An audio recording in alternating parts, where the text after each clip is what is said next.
استخارہ کہتے ہیں خیر طلب کرنے کو.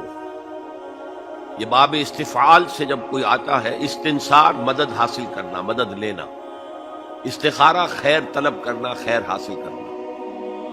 اور اس کی ایک دعا جو ہے وہ ایسی ہے کہ جو حضور نے، صحابہ کہتے ہیں، ہمیں ایسے سکھائی جیسے قرآن، یعنی اتنے اہتمام کے ساتھ وہ دعا سکھائی.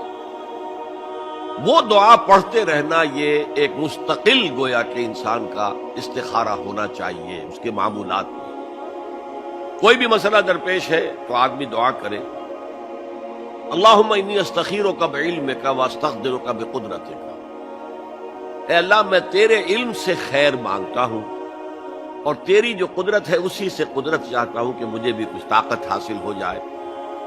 اللہم انی استخیرک بعلمک واستقدرک بقدرتک واسألک من فضلک العظیم، اور مانگتا ہوں تجھ سے تیرا بہت بڑا فضل. اللہم ان کنت تعلم ان ھذا الامر خیر لی فی دینی ومعاشی وعاقبۃ امری. اے اللہ، تیرے علم میں اگر یہ کام جو میں کرنے چلا ہوں یا یہ رشتہ جو ہم کو تجویز کر رہے ہیں، اگر تیرے علم میں یہ ہے کہ یہ ہمارے لیے دین اور دنیا اور آخرت کے اعتبار سے بہتر ہے، فقدر ہو لی، تو وہ ہمارے لیے، اس کو ہمارے لیے آسان کر دے، میسر کر دے. میسر ہو لی، اسے ہمارے لیے آسان کر دے. ثم بارک لی فی، اور پھر اس میں ہمیں برکتیں عطا فرما. وَإِن كُنتَ تَعْلَمُ أَنَّ هَذَا الْأَمْرَ شَرٌّ لِّي فِي دِينِي وَمَعَاشِي وَعَاقِبَةِ أَمْرِي، اور اگر تیرے علم میں یہ ہے کہ یہ کام ہمارے لیے شر ہے، برائی ہے، دین میں بھی، دنیا میں بھی، اور عاقبت کے اعتبار سے بھی، فَاصْرِفْهُ عَنَّا یا عَنِّی، تو پھر اس کام کو مجھ سے دور کر دے. وَاصْرِفْنِی عَنْهُ، اور مجھے اس سے دور کر دے، اسے مجھ سے دور کر دے. وَاقْدُرْ لِی الْخَيْرَ حَيْثُ كَانَ ثُمَّ أَرْضِنِی بِهِ، اور اللہ خیر جہاں بھی ہو تیرے علم میں وہ ہمارے مقدر میں کر دے، اور پھر ہمیں اس کے اوپر راضی بھی کر دے.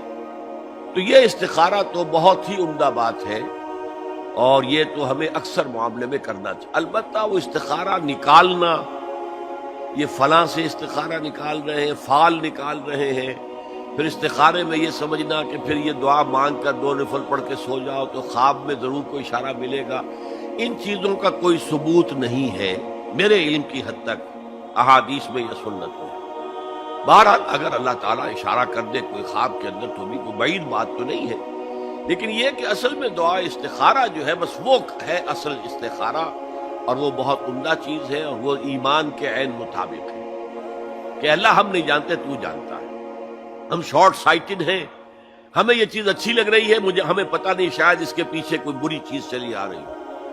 قرآن نے کہا ہے فَعَسَىٰ أَن تَكْرَهُوا شَيْئًا وَهُوَ خَيْرٌ لَكُمْ وَعَسَىٰ أَن تُحِبُّوا شَيْئًا وَهُوَ شَرٌّ لَكُمْ وَاللَّهُ يَعْلَمُ وَأَنتُمْ لَا تَعْلَمُونَ. ہو سکتا ہے تم کسی چیز کو برا سمجھو حالانکہ اسی میں تمہارا خیر ہو، اور ہو سکتا ہے تم کسی چیز سے محبت کرو حالانکہ اس میں تمہارے لیے شر ہو.